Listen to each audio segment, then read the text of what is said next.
Hi, sister. Hi, sister. Hi, sister. Hi, sister. Hi, sister. Hi, sister. Hi, sister. Hi, sister. Hi, sister. Hi, sister. Hi, sister. Hi, sisters. Hi, sisters. Hi, sisters. Hi, sisters. Hi, sisters. Hi, sisters! Actually, we're going to have to ask that you stop using that greeting. What? Who are you? I'm from YouTube's Universal Applicability and Welcomeness Committee. We've received some complaints regarding your use of the term sisters. Apparently, some of your male viewers feel it to be exclusive and alienating. But our channel is called Sister Salad. Yes, we've been meaning to speak with you about that as well.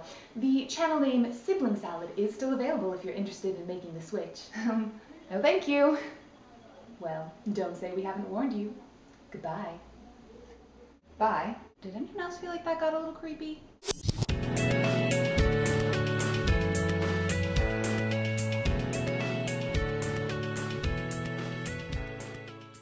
So, although YouTube hasn't actually sent over any enforcement officers to insist that we change our channel name, we have been periodically receiving comments protesting our use of the greeting from some of our male viewers who felt unrecognized. My first impulse was to point out that when I use the term sisters in our videos, I'm actually specifically referring to my two literal sisters, Alexandra and Invisicis, and therefore also excluding all of our female viewers. My second impulse was to come up with some kind of clever salad-related title for our viewers. Greetings, Saladites! Let us welcome you to Sister Salad. So ladies and gentlemen!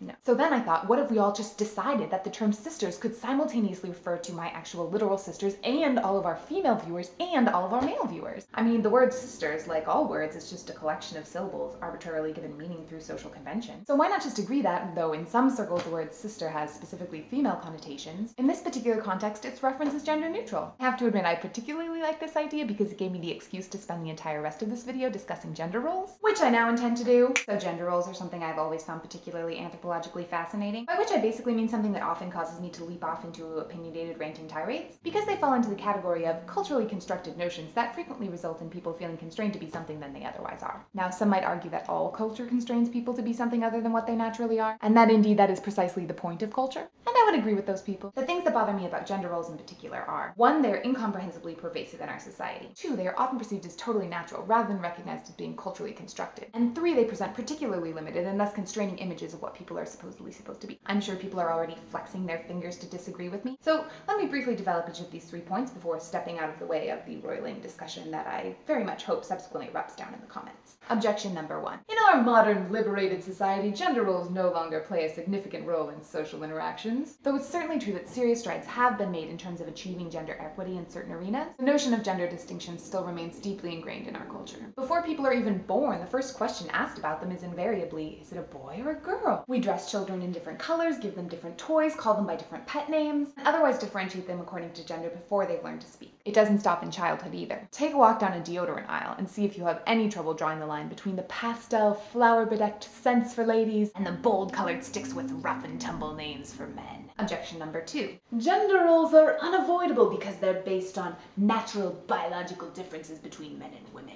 The truth of the matter is, because of the previously noted fact that gender roles are something we're steeped in throughout our entire lives, it's essentially impossible to distinguish between traits that are naturally gendered and traits that are gendered because of cultural conditioning. Secondly, even if we did find that a certain gendered tendency was innate, the curse for these tendencies always overlaps significantly. So for instance, if it turned out that women were naturally more likely than men to use words beginning with the letter Q, it's still entirely possible that if you picked a certain man and paired him with a certain woman, he would actually use more Q words than she would. Objection number 3. Even if gender roles don't encapsulate natural and universal distinctions, they don't really hurt anybody, so there's no reason to get upset about them. I hope nobody will deny that over the course of history there have been certain gender roles that constrain people in harmful and oppressive ways, but there are also all sorts of gender roles that most people would probably claim are silly and harmless. For instance, the modern Western association of the color pink with girls and blue with boys. My claim is that no matter how seemingly silly the distinction, somebody is bound to contradict it. So imagine there's some boy who, through whatever combination of innate impulses and environmental influences, has managed to avoid the strong cultural brainwashing that pink is for girls, and that just happens to be his favorite color on the entire planet. He's likely to go through life being mercilessly teased and disparaged, right? And even if he isn't, he's always going to feel just a little bit wrong, as though he has failed to fully and properly embody his rightful gender. The same will be true for women who love explosions or hate shopping, and men who actually enjoy sitting around talking about their feelings. And maybe this is just me, but anything that makes people feel wrong or uncomfortable pursuing something that they care about and value, something that makes them feel truly themselves,